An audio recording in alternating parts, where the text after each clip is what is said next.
നമ്മൾ ഇന്നത്തെ ക്ലാസ്സിൽ വളരെ പ്രധാനപ്പെട്ട ഒരു ഭാഗമാണ് എടുക്കുന്നത്. ഒന്ന് ശ്രദ്ധിച്ച് മനസ്സിലാക്കി പഠിക്കേണ്ടതായിട്ടുള്ളൊരു ഭാഗം, വളരെ ഇമ്പോർട്ടൻ്റ് ആണെന്ന് തന്നെ നമുക്ക് പറയാം. കേരള ചരിത്രത്തിലെ സാഹിത്യ സ്രോതസ്സുകളെന്ന് പറയുമ്പോൾ കേരളത്തെ പറ്റിയിട്ട് പരാമർശിച്ചിട്ടുള്ളതും അത്തരം കാര്യങ്ങളൊക്കെ ഉൾപ്പെടുത്തിയിട്ടുള്ള കുറച്ച് ഇമ്പോർട്ടൻ്റ് ആയിട്ടുള്ള ക്വസ്റ്റ്യൻസ് ആണ്. കേരളത്തെക്കുറിച്ച് പരാമർശമുള്ള രാമായണത്തിലെ ഭാഗം ഏതാണ് കേരളത്തെ പറ്റിയിട്ട് പരാമർശമുള്ള രാമായണത്തിലെ ഭാഗം? കിഷ്കിന്ധാകാണ്ഡത്തിലാണ് കേരളത്തെ പറ്റിയിട്ട് പരാമർശമുള്ളത്. രാമായണത്തിൽ കേരളത്തെക്കുറിച്ച് പരാമർശമുള്ള രാമായണത്തിലെ ഭാഗമാണ് കിഷ്കിന്ധാകാണ്ഡം. കാളിദാസൻ്റെ ഏത് കൃതിയാണ് കേരളവുമായി ബന്ധപ്പെട്ട പരശുരാമ കഥ പ്രതിപാദിക്കുന്നത്? കാളിദാസൻ്റെ ഏത് കൃതിയിലാണ് കേരളവുമായിട്ട് ബന്ധപ്പെട്ട പരശുരാമ കഥ പ്രതിപാദിക്കുന്നത്? രഘുവംശത്തിലാണ് കേരളവുമായിട്ട് ബന്ധപ്പെട്ട പരശുരാമ കഥ പ്രതിപാദിക്കുന്നത്. അപ്പോൾ കാളിദാസൻ്റെ രഘുവംശത്തിലാണ് കേരളവുമായിട്ട് ബന്ധപ്പെട്ട പരശുരാമ കഥ പ്രതിപാദിക്കുന്നത്.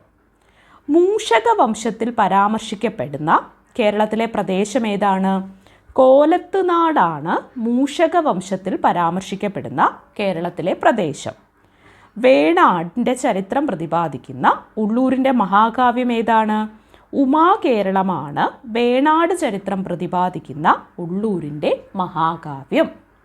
അപ്പോൾ കേരള ചരിത്രത്തിലെ സാഹിത്യ സ്രോതസ്സുകൾ പരിശോധിച്ചാൽ കേരളത്തെക്കുറിച്ച് പരാമർശമുള്ള രാമായണത്തിലെ ഭാഗം കിഷ്കിന്ധാകാണ്ഡമാണ്. കാളിദാസൻ്റെ ഏത് കൃതിയാണ് കേരളവുമായിട്ട് ബന്ധപ്പെട്ട പരശുരാമ കഥ പ്രതിപാദിക്കുന്നത്? രഘുവംശമാണ്. മൂഷക വംശത്തിൽ പരാമർശിക്കപ്പെടുന്ന കേരളത്തിലെ പ്രദേശമാണ് കോലത്ത് നാട്. വേണാടിൻ്റെ ചരിത്രം പ്രതിപാദിക്കുന്ന ഉള്ളൂരിൻ്റെ മഹാകാവ്യം ഏതാണ്? ഉമാകേരളമാണ് വേണാടിൻ്റെ ചരിത്രം പ്രതിപാദിക്കുന്ന ഉള്ളൂരിൻ്റെ മഹാകാവ്യം.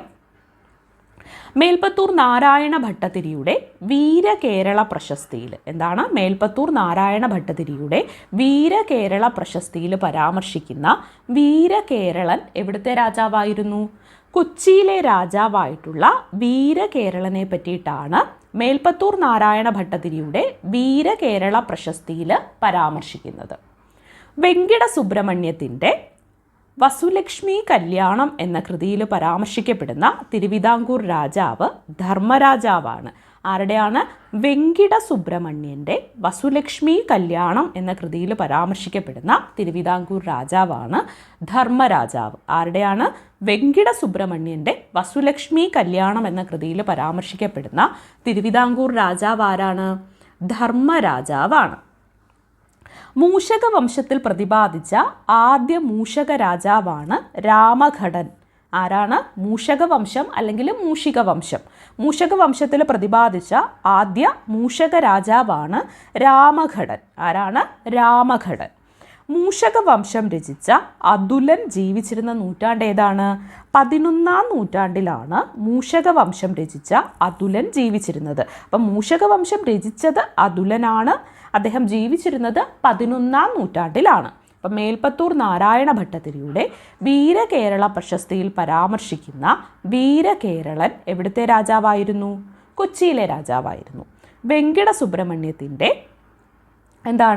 സുബ്രഹ്മണ്യൻ്റെ വസുലക്ഷ്മി കല്യാണം എന്ന കൃതിയിൽ പരാമർശിക്കുന്ന തിരുവിതാംകൂർ രാജാവാണ് ധർമ്മരാജാവ്.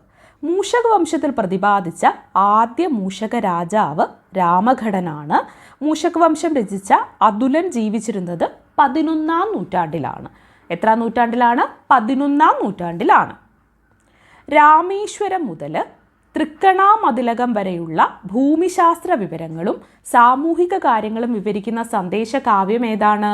ശുകസന്ദേശത്തിലാണ് രാമേശ്വരം മുതൽ തൃക്കണാമതിലകം വരെയുള്ള ഭൂമിശാസ്ത്ര വിവരങ്ങളും സാമൂഹിക കാര്യങ്ങളും ഒക്കെ വിവരിക്കുന്ന സന്ദേശ കാവ്യമാണ് ശുകസന്ദേശം.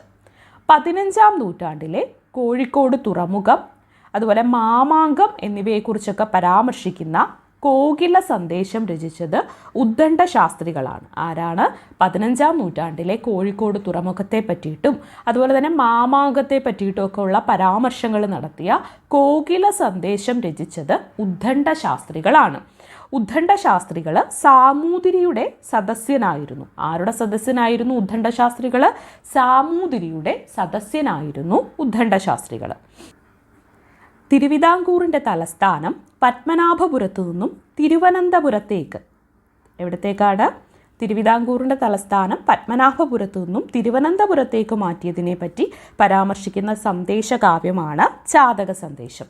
അപ്പോൾ രാമേശ്വരം മുതൽ തൃക്കണാമതിലകം വരെയുള്ള ഭൂമിശാസ്ത്ര വിവരങ്ങളും സാമൂഹിക കാര്യങ്ങളും വിവരിക്കുന്ന സന്ദേശകാവ്യമാണ് ശുകസന്ദേശം.